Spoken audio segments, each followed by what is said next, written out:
ഓം ശ്രീ ഗണേശായ നമഃ.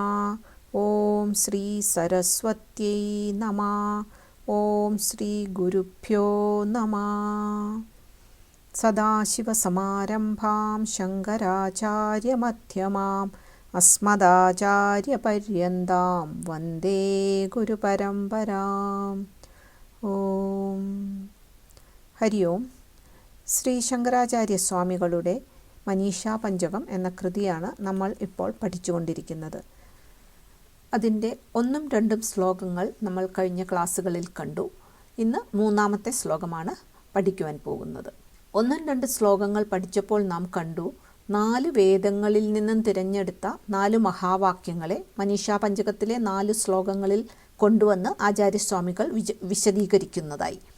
അതിൽ പ്രജ്ഞാനം ബ്രഹ്മ എന്ന ഋഗ്വേദ മഹാവാക്യം 1ാം ശ്ലോകത്തിൽ നാം കണ്ടു. ജാഗ്രത് സ്വപ്ന സുഷുപ്തിഷു സ്ഫുടതരാം എന്ന് തുടങ്ങുന്ന ആ ശ്ലോകത്തിൽ പ്രജ്ഞാനം ബ്രഹ്മ എന്ന ഋഗ്വേദ മഹാവാക്യത്തിൻ്റെ വിവരണം നാം കണ്ടു. 2ാമത്തെ ശ്ലോകമായ ബ്രഹ്മൈവാഹമിതം എന്ന് തുടങ്ങുന്ന ശ്ലോകത്തിൽ അഹം ബ്രഹ്മാസ്മി എന്ന യജുർവേദ മഹാവാക്യത്തെ വിവരിച്ചു.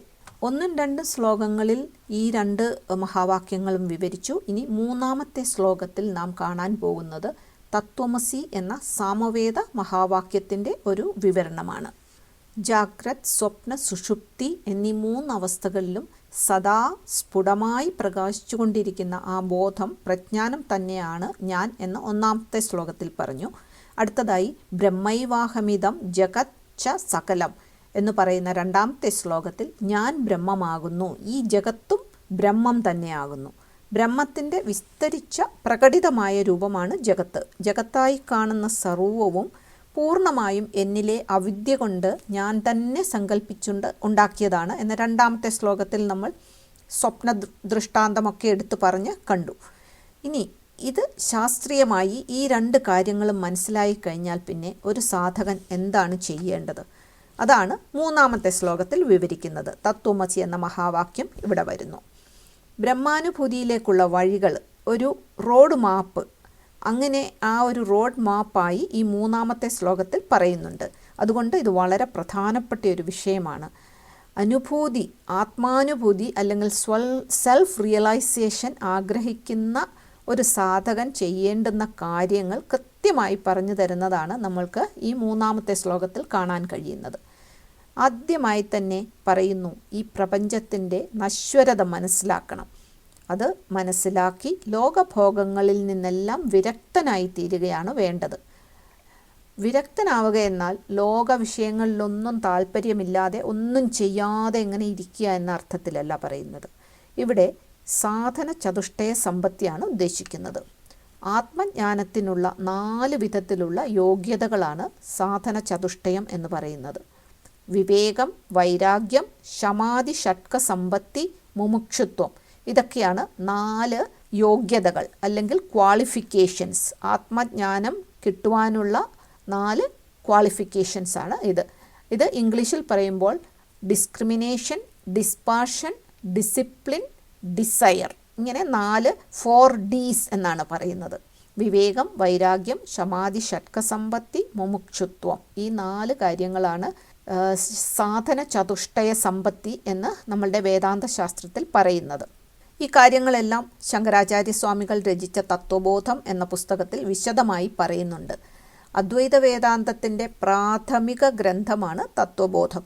വേദാന്തത്തിൻ്റെ അടിസ്ഥാനപരമായ കാര്യങ്ങൾ പഠിക്കുവാൻ ഉപയോഗിക്കുന്ന ഒരു ഗ്രന്ഥമാണ് ഇത്. വേദാന്ത വിദ്യാർത്ഥികൾക്ക് എപ്പോഴും ആവശ്യം വരുന്നതാണ് ഈ പുസ്തകം. തുടക്കക്കാർ നിർബന്ധമായും പഠിച്ചിരിക്കേണ്ടതാണ്. തത്വബോധത്തിൻ്റെ വിശദമായ ക്ലാസ്സുകൾ വേദാന്ത വിചാരം എന്ന ചാനലിൽ ചെറിയ ചെറിയ ക്ലാസ്സുകളായി അപ്ലോഡ് ചെയ്തിട്ടുണ്ട്. താല്പര്യമുള്ളവർക്ക് പഠിക്കാം. അതിൻ്റെ ലിങ്ക് താഴെ ഡിസ്ക്രിപ്ഷൻ ബോക്സിൽ ചേർക്കുന്നുണ്ട്. കഴിയുന്നതും പഠിക്കുവാൻ ശ്രമിക്കുക. നമ്മുടെ വേദാന്ത പഠനത്തിന് വളരെ സഹായകരമാകുന്ന കാര്യങ്ങളാണ് തത്വബോധത്തിൽ പറഞ്ഞിരിക്കുന്നതെല്ലാം. ഇനി നമുക്ക് ശ്ലോകം കാണാം.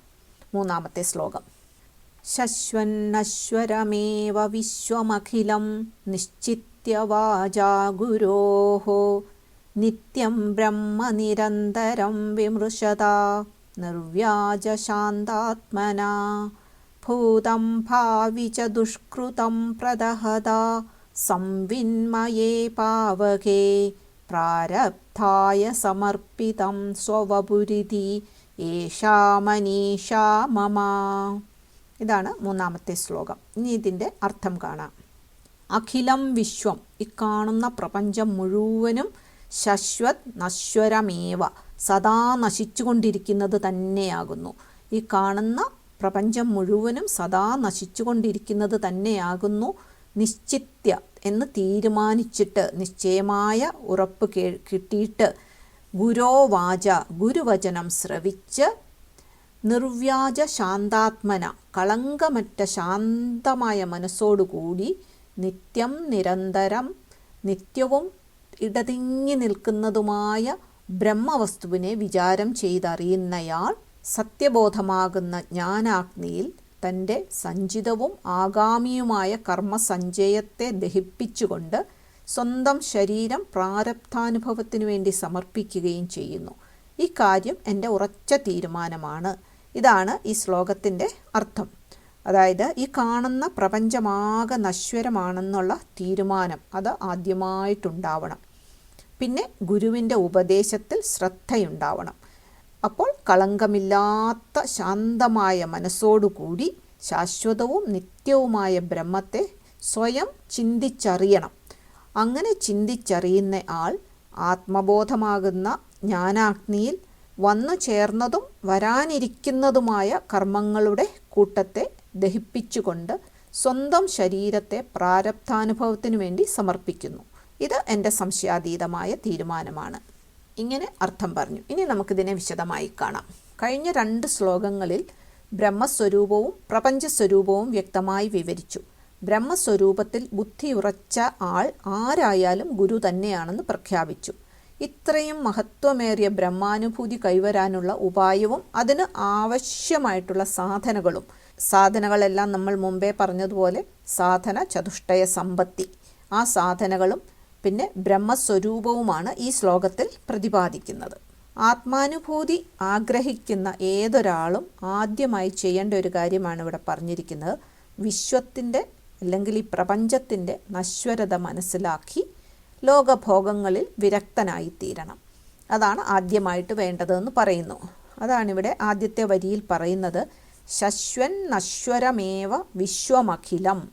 ശാശ്വതമായിട്ട് ഈ ലോകത്തിലുള്ളത് ലോകം നശ്വരമാണെന്ന നിയമം മാത്രമാണ് എന്നാണ് ആചാര്യസ്വാമികൾ പറയുന്നത്. എന്തെങ്കിലും ഇവിടെ ശാശ്വതമായിട്ടുണ്ടെങ്കിൽ ലോകം നശ്വരമാണെന്ന ആ ഒരു നിയമം മാത്രമാണ് എന്നാണ് പറയുന്നത്. പ്രപഞ്ചത്തിൻ്റെ നശ്വരതയാണ് ശാശ്വതമായി ഉള്ളത് എന്നാണ് ആചാര്യസ്വാമികൾ ഉറപ്പിച്ച് പറയുന്നത്. അപ്പോൾ ഒന്നാമതായി ഈ പ്രപഞ്ചം നശ്വരമാണ് എന്ന് മനസ്സിലാക്കി അതിൻ്റെ ആശ്രയത്വത്തിൽ നിന്നും നമ്മൾ സ്വയം വിരക്തരാകണം. അടുത്തതായി നിശ്ചിത്യവാചാ ഗുരുവിൻ്റെ ഉപദേശത്തിൽ ശ്രദ്ധയുണ്ടാവണം. അജ്ഞാനത്തെ ദൂരീകരിക്കുന്ന ജ്ഞാനസ്വരൂപനാണ് ഗുരു. അജ്ഞാനത്തിൻ്റെ അന്ധകാരത്തെ ഇല്ലാതാക്കുവാൻ ഗുരുപ്രാപ്തിയല്ലാതെ മറ്റൊരു മാർഗവുമില്ല. ഇരുട്ടിനെ മാറ്റുവാൻ വെളിച്ചം കൊണ്ടുവരികയല്ലാതെ വേറെ എന്തെങ്കിലും മാർഗമുണ്ടോ? അതുപോലെ തന്നെയാണ് നമ്മളുടെ ഉള്ളിലെ ആ ഇരുട്ട്, അജ്ഞാനത്തിൻ്റെ അന്ധകാരവും മാറ്റാൻ കഴിവുള്ള ഒരേ ഒരു ശക്തി ഗുരു തന്നെയാണ്.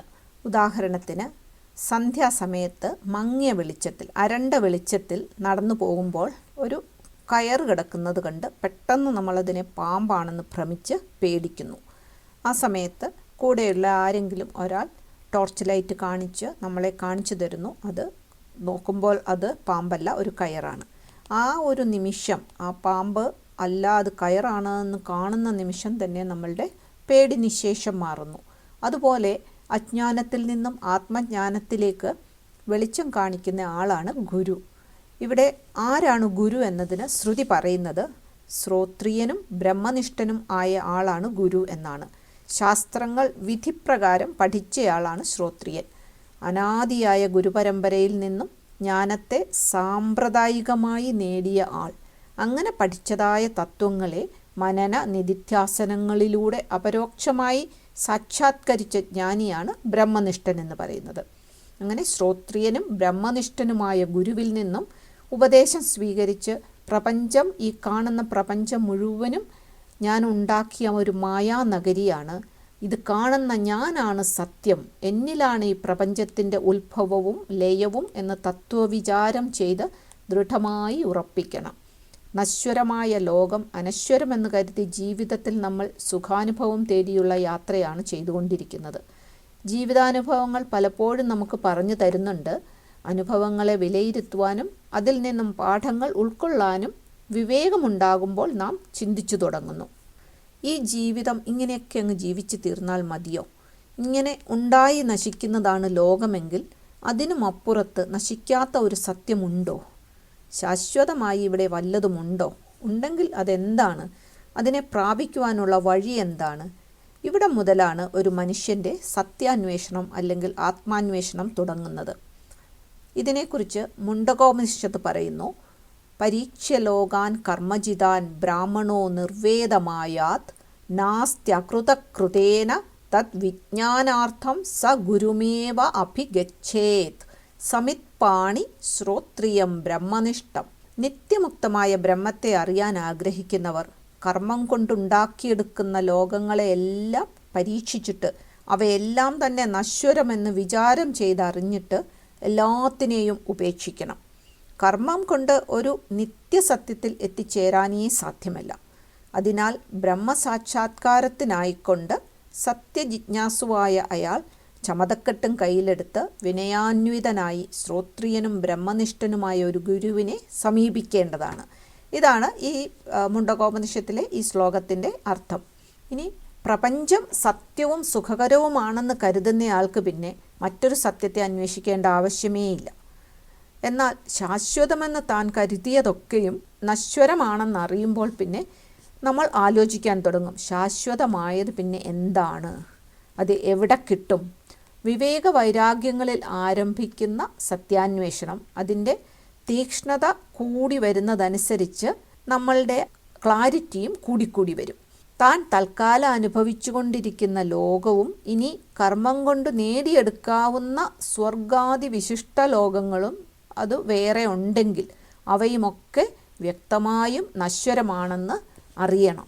പ്രപഞ്ച ദൃശ്യങ്ങളുടെ ഈ സർവതോന്മുഖമായ നശ്വരത ഒരു സാമാന്യ ബുദ്ധിക്ക് എങ്ങനെ ഗ്രഹിക്കാൻ കഴിയും?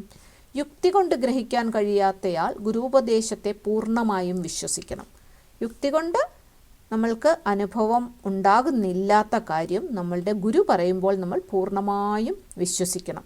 സദ്ഗുരുവിൻ്റെ വാക്യത്തെ ശ്രദ്ധയോടെ ഗ്രഹിച്ച് നിരന്തരം അനുസന്ധാനം ചെയ്യണം. മനനമാണ് പ്രധാനമായും ആത്മബോധത്തിന് ഹേതുവാകുന്നത്. വിചാരത്തിന് മൂലം ഗുരുപദേശമാണ്. അതാണിവിടെ ഗുരോ വാച നിത്യം ബ്രഹ്മ നിരന്തരം വിമൃശത എന്ന് പറഞ്ഞിരിക്കുന്നത്. ബൃഹദാരണ്യക ഉപനിഷത്തിൽ മൈത്രേയി ബ്രാഹ്മണത്തിൽ യാജ്ഞവൽക്യമനി പത്നിയായ മൈത്രേയിയോട് പറയുന്നു, ആത്മാവാ അരേ ദ്രഷ്ടവ്യഃ ശ്രോതവ്യോ മന്തവ്യോ നിദിധ്യാസിതവ്യഃ. ആത്മാവ് കണ്ടുപിടിക്കപ്പെടേണ്ടതാണ്, കേൾക്കപ്പെടേണ്ടതാണ്, മനനം ചെയ്യപ്പെടേണ്ടതാണ്, ധ്യാനിച്ചനുഭവിക്കേണ്ടതാണ്. ഭാഗ്യവശാൽ ഭാരതീയ ഋഷീശ്വരന്മാർ ആ ആത്മസ്വരൂപത്തെ നേരിട്ട് കണ്ടനുഭവിച്ചവരാണ്. അതിൻ്റെ സ്വഭാവം നമുക്ക് പറഞ്ഞു തന്നിട്ടുമുണ്ട്. അദ്വയമായ ആത്മാവിനെക്കുറിച്ചുള്ള അന്വേഷണം ഇരുട്ടിൽ നിന്നും വെളിച്ചത്തിലേക്കും മരണത്തിൽ നിന്നും അമൃതത്വത്തിലേക്കുമുള്ള പ്രയാണമാണ്. ആത്മാന്വേഷണത്തിന് ശക്തി കൂടിയാൽ ചിത്തം വിഷയവാസനകളകന്ന് നിർമ്മലവും ശാന്തവുമായിത്തീരും. ഇങ്ങനെ അലകളില്ലാത്ത സമുദ്രം പോലെ ശാന്തവും ശുദ്ധവുമായ ചിത്തം ആത്മാനുഭൂതിക്ക് പാത്രമാകും. ചിത്തത്തിൽ ഉളവാകുന്ന വിഷയോപശമം മാത്രമാണ് സത്യദർശനത്തിനുള്ള ഉപായമെന്ന് ആചാര്യന്മാർ പറഞ്ഞു തന്നിട്ടുണ്ട്. മനോനിവൃത്തി പരമോപശാന്തി സാതീർത്ഥവര്യ മണികർണികാജ. മനസ്സിൻ്റെ ചഞ്ചലത മാറി പരമമായ ശാന്തി ലഭിക്കുന്നതാണ് ഏറ്റവും പുണ്യകരമായ മണികർണികാ തീർത്ഥം എന്ന് കാശി പഞ്ചകത്തിൽ ആചാര്യസ്വാമികൾ പറയുന്നു. ഉപാസനകളും നാമജപങ്ങളും ആരാധനകളും ധ്യാനമനനങ്ങളും എല്ലാം മനോനിവൃത്തിക്കുള്ള ഉപായങ്ങളാണ്. മനസ്സിലെ ചിന്താപ്രവാഹങ്ങൾ നിലച്ചാൽ സ്വതസിദ്ധമായ ആത്മസ്വരൂപം പ്രകാശിക്കും. ഇതൊക്കെ മനസ്സിൽ കണ്ടുകൊണ്ടാണ് ആചാര്യസ്വാമികൾ നിർവ്യാജ ശാന്താത്മാവായി നിരന്തരം ബ്രഹ്മാനുസന്ധാനത്തിൽ ഏർപ്പെടണമെന്ന് ആവശ്യപ്പെടുന്നത്. നിർമ്മലവും ശാന്തവുമായ അന്ധഃകരണത്തിൽ നിത്യമായ ബ്രഹ്മതത്വത്തെ നിരന്തരം വിചാരം ചെയ്യുന്ന ആളിൻ്റെ ജ്ഞാനാഗ്നിയിൽ അയാളുടെ സഞ്ചിതവും ആഗാമിയുമായ ഭൂതവും ഭാവിയും സഞ്ചിതവും ആഗാമിയുമായ സർവകർമ്മങ്ങളും ദഹിക്കപ്പെടുന്നു. ആത്മജ്ഞാനോദയത്തിൽ ജ്ഞാനാഗ്നി തന്നെ സകല കർമ്മനാശത്തിനും കാരണമാകുന്നു എന്ന് പറയുന്നു. അത് എങ്ങനെയാണെന്ന് ഇനി നമ്മൾക്ക് വിശദമായി കാണാം. ജ്ഞാനം സാധകനിൽ സ്വതസിദ്ധമാണ്. അരണിയിൽ അഗ്നി എന്ന പോലെ തീയുണ്ടാക്കാനായി കൂട്ടിയുരയ്ക്കുന്ന തടിക്കഷ്ണങ്ങളാണ് അരണികൾ. അരണി കൂട്ടിയുരച്ചാൽ അഗ്നി ഉണ്ടാകും. അരണിയിൽ നേരത്തെ തന്നെ അഗ്നി ഉള്ളതുകൊണ്ടാണല്ലോ ഉരസൽ കൊണ്ട് അത് പ്രത്യക്ഷപ്പെടുന്നത്. അരണിയിലെ കട്ടിയുള്ള ജഡവസ്തുവായ മരം അത് ആ അഗ്നിയെ മറച്ചിരിക്കുകയാണ്. അതുപോലെ തന്നെ സാധകൻ്റെ ഉള്ളിലുള്ള വാസനകളുടെ ജഡത്വം ജ്ഞാനത്തെ മറച്ചിരിക്കുന്നു. മനസ്സിന് ഈ ജഡത്വം എങ്ങനെ വന്നു ചേർന്നു? ഫലേച്ഛയോടുകൂടിയുള്ള കർമാനുഷ്ഠാനം കൊണ്ട് അട്ടിയായി വരുന്ന വാസനാസഞ്ചയം തന്നെയാണ് ചിത്തത്തെ തമോമയമാക്കി കട്ട പിടിച്ച മറയാക്കി വെച്ചിരിക്കുന്നത്. ഈ ജീവിതത്തിൽ പ്രകടമാകാതെ ചിത്തത്തിൻ്റെ അടിത്തട്ടിൽ അടിഞ്ഞുകൂടിക്കിടക്കുന്ന വാസനാസഞ്ചയം തന്നെയാണ് ഭൂതകാല ദുഷ്കൃതം അഥവാ സഞ്ചിതകർമ്മം. നശിക്കപ്പെടാത്തിടത്തോളം കാലം അസംഖ്യം ജന്മങ്ങൾക്ക് ഈ സഞ്ചിതകർമ്മം കാരണമായിത്തീരുന്നു. വിത്ത് കിടന്നാൽ മുളയ്ക്കാതിരിക്കുകയില്ലല്ലോ. ഈ ജന്മത്തിൽ പ്രകടമാകാതിരിക്കുന്ന വാസനകൾ ഇരുണ്ടുകൂടി ഘനീഭവിച്ചു കിടക്കുന്ന ഒരു തമോമണ്ഡലം മനസ്സിനുണ്ടെന്ന് മനോനിയന്ത്രണം ശീലിച്ചവർക്കൊക്കെ അറിയാൻ കഴിഞ്ഞിട്ടുണ്ട്. മനസ്സിൻ്റെ സ്വരൂപവും പ്രവർത്തനവിധവും നേരിട്ട് പരീക്ഷിച്ചുറപ്പിച്ചിട്ടുള്ളതുകൊണ്ടാണ് വേദാന്തം നമ്മളോട് പറയുന്നത് മനസ്സുണ്ടായിരിക്കുന്നതുവരെ ജനന മരണങ്ങൾ തുടരേണ്ടി വരുമെന്ന്. വീണ്ടും ജന്മം, കർമ്മം കൊണ്ട് വീണ്ടും വാസനാമണ്ഡലം, ഇതാണ് ഭാവി കർമ്മം അഥവാ ആഗാമി കർമ്മം. സഞ്ചിത കർമ്മം ജന്മങ്ങളെ ഉണ്ടാക്കുന്നു. ജന്മങ്ങൾ ആഗാമി കർമ്മങ്ങൾക്ക് രൂപം നൽകുന്നു. ഈ പ്രക്രിയ അവസാനമില്ലാതെ തുടർന്നു പോകും. ഇതിന് ഒരേ ഒരു പോംവഴിയേ ഉള്ളൂ. സർവഥാ കർമ്മവിമുക്തമായ ആ ബ്രഹ്മസത്തയെ ശരണം പ്രാപിക്കുക. അതാണ് അതിനുള്ള ഒരേ ഒരു വഴി. അരണി കൂട്ടി ഉരസുന്നത് പോലെ വിഷയഗ്രാഹിയും സത്യാന്വേഷണ തത്പരവുമായ മനസ്സുകൾ കൂട്ടിയുരസണം. ധ്യാനമനനങ്ങളാണ് ഈ ഉരസൽ പ്രക്രിയ. ഉരസൽ ശക്തിപ്പെടുന്നതോടെ ബ്രഹ്മജ്ഞാനമാകുന്ന അഗ്നി ജ്വലിക്കാൻ തുടങ്ങും. അരണിയിൽ തീയുണ്ടായാൽ തീയുണ്ടാക്കിയ ആ അരണി തന്നെയാണല്ലോ ആദ്യം എരിഞ്ഞു ചാമ്പലാകുന്നത്. അതുപോലെ ബ്രഹ്മജ്ഞാനം ജ്വലിക്കാൻ തുടങ്ങുമ്പോൾ അതിൽ അജ്ഞാനജന്യമായ മനസ്സ് സ്വയം എരിഞ്ഞു നശിക്കുന്നു. സഞ്ചിത കർമ്മങ്ങളുടെയും ആഗാമി കർമ്മങ്ങളുടെയും ആവാസകേന്ദ്രവും ഭാവി ജന്മങ്ങൾക്കെല്ലാം വിത്തുമായിട്ടുള്ള മനസ്സിൻ്റെ തമോമണ്ഡലം ജ്ഞാനാഗ്നിയിൽ പൂർണ്ണമായും എരിഞ്ഞു അടങ്ങുന്നു. ജ്ഞാനത്തിനും കർമ്മത്തിനും തമ്മിലുള്ള ബന്ധം അഗ്നിക്കും വിറകിനും തമ്മിലുള്ള ബന്ധമാണ്. വിറക് അഗ്നിയെ ഉണ്ടാക്കുകയല്ല ചെയ്യുന്നത്. നേരെ മറിച്ച് സ്വയം കത്തി എരിഞ്ഞ് തന്നിൽ ഒളിഞ്ഞിരിക്കുന്ന അഗ്നിയെ പ്രകടമാക്കുകയാണ് ചെയ്യുന്നത്. അതുപോലെ തന്നെ കർമ്മം സ്വയം നശിച്ച് സ്വയം ഉദയം ചെയ്യേണ്ടതാണ് ജ്ഞാനം. ഭൂതം ഭാവിച്ച ദുഷ്കൃതം പ്രദഹത സംവിന്മയേ പാവകേ എന്ന് പ്രഖ്യാപിക്കുന്ന ആചാര്യ ഭഗവത്പാദർ ഇതെല്ലാം ആ ഒരു വരിയിൽ ഉള്ളടക്കം ചെയ്തിരിക്കുന്നു. ഇത് ഭഗവാൻ ഗീതയിൽ 4-ാം അധ്യായത്തിൽ പറയുന്നു. യഥൈഥാംസി സമിദ്ധോഗ്നി ഭസ്മസാത് കുരുതേ അർജുന ജ്ഞാനാഗ്നി സർവകർമാണി ഭസ്മസാത് കുരുതേ തഥാ. അല്ലയോ അർജുന, ജ്വലിക്കുന്ന അഗ്നി വിറകിനെ എപ്രകാരമാണ് എരിച്ചു ചാമ്പലാക്കുന്നത്, അതുപോലെ ജ്ഞാനാഗ്നി എല്ലാ കർമ്മങ്ങളെയും എരിച്ചു ചാമ്പലാക്കുന്നു എന്ന്.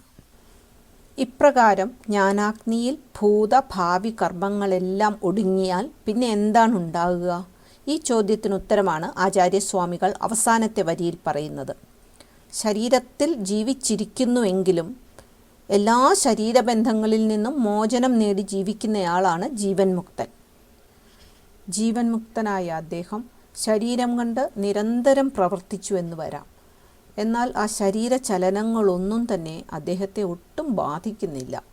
അവർ ആത്മാനന്ദത്തിൽ മുഴുകിക്കൊണ്ട് തന്നെ നിരന്തരം ലോകത്തിനു വേണ്ടി പ്രവർത്തിക്കുകയും ചെയ്യും. ആ പ്രവൃത്തിയൊന്നും അവർക്ക് ബന്ധകാരണമായി ഭവിക്കുകയില്ല. ഇതാണ് കർമ്മം കർമ്മയോഗമായി മാറുന്നത്. ഏതെങ്കിലും ചില കർമ്മങ്ങളുടെ അനുഭവത്തിന് വേണ്ടിയാണല്ലോ ഒരു ശരീരം രൂപം കൊള്ളുന്നത്. ആത്മാനുഭവം നേടിക്കഴിഞ്ഞാലും ഏത് പ്രത്യേക കർമാനുഭവത്തിന് വേണ്ടിയാണോ ഈ തൽക്കാല ശരീരം രൂപം കൊണ്ടിരിക്കുന്നത്, അത് അനുഭവിച്ച് തീരുന്നതുവരെ ശരീരത്തിൽ ഇരിക്കേണ്ടി വരും. ഇതിനെയാണ് പ്രാരബ്ധ കർമ്മം എന്ന് പറയുന്നത്. അനുഭവിക്കുവാൻ തുടങ്ങിപ്പോയ കർമ്മം എന്നാണ് പ്രാരബ്ധ കർമ്മത്തിന് അർത്ഥം. പ്രാരബ്ധ കർമ്മം വില്ലിൽ നിന്നും തൊടുത്തു വിട്ട അമ്പ് പോലെയാണ്. വിട്ടുകഴിഞ്ഞാൽ പിന്നെ അമ്പ് ലക്ഷ്യത്തിൽ തറയ്ക്കുക തന്നെ ചെയ്യും. അതുപോലെ ചില കർമ്മങ്ങൾ അനുഭവിക്കുവാനായി ഒരു ശരീരം സ്വീകരിച്ചു. അധികം താമസിയാതെ ആത്മാവിനെ അറിഞ്ഞു. കർമ്മങ്ങളുടെ നിഷ്പ്രയോജനം മനസ്സിലാക്കുകയും ചെയ്തു. പക്ഷേ തുടങ്ങിയ കർമ്മം അനുഭവിച്ച് തീർത്തേ മതിയാകൂ. ഇത് വ്യക്തമായി അറിയാവുന്ന ജീവൻ മുക്തൻ തൻ്റെ ശരീരത്തെ പ്രാരബ്ധ കർമാനുഭവത്തിനായി വിട്ടുകൊടുക്കുന്നു. ആ ശരീരത്തിന് എന്തൊക്കെ സംഭവിച്ചാലും തനിക്കൊരു നഷ്ടവുമില്ലെന്ന് ജ്ഞാനി വ്യക്തമായി അറിയുന്നു.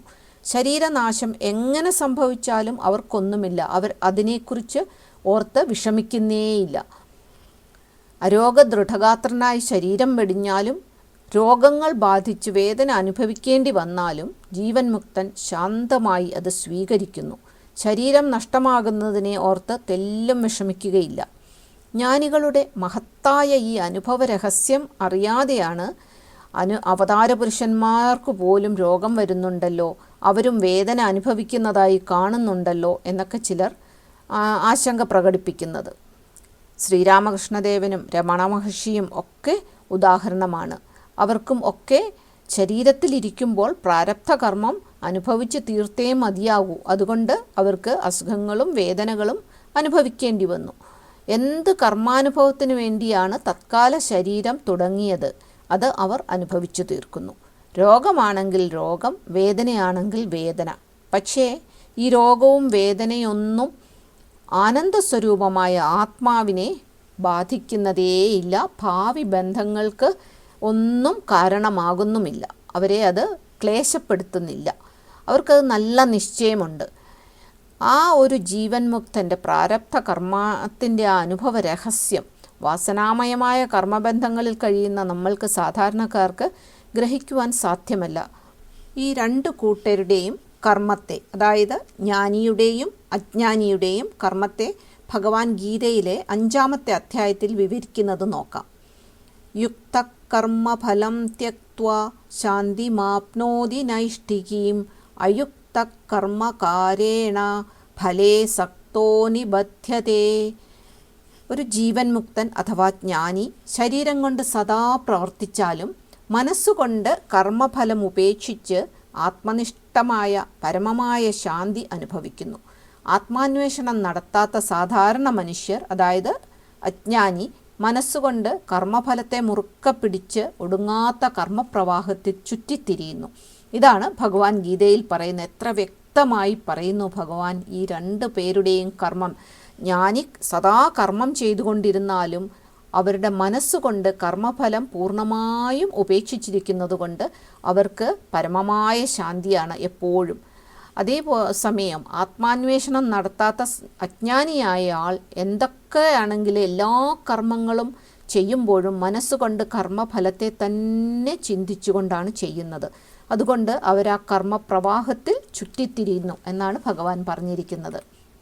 ആത്മദർശനം കൊണ്ട് മാത്രമേ കർമ്മമുക്തി സാധ്യമാവൂ.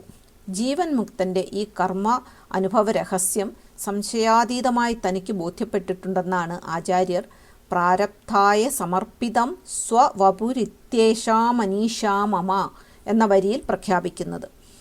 ശ്രീ ശങ്കര ഭഗവത്പാദരെ പോലെ ജീവൻ മുക്തനായിരുന്നു കൊണ്ട് ഇത്രയേറെ കർമ്മം ചെയ്ത ഏതെങ്കിലും വ്യക്തി ഉണ്ടാകുമോ? നമുക്കും ആ ആചാര്യ ഭഗവാന്റെ പാദങ്ങളെ തന്നെ പിന്തുടരാം. നിരന്തരമായ ബ്രഹ്മാനുധ്യാനം കൊണ്ട് ചിത്തശുദ്ധി നേടണം. ശരീരത്തെ പ്രാരബ്ധ കർമ്മങ്ങൾക്കായി വിട്ടുകൊടുക്കുകയും ചെയ്യണം.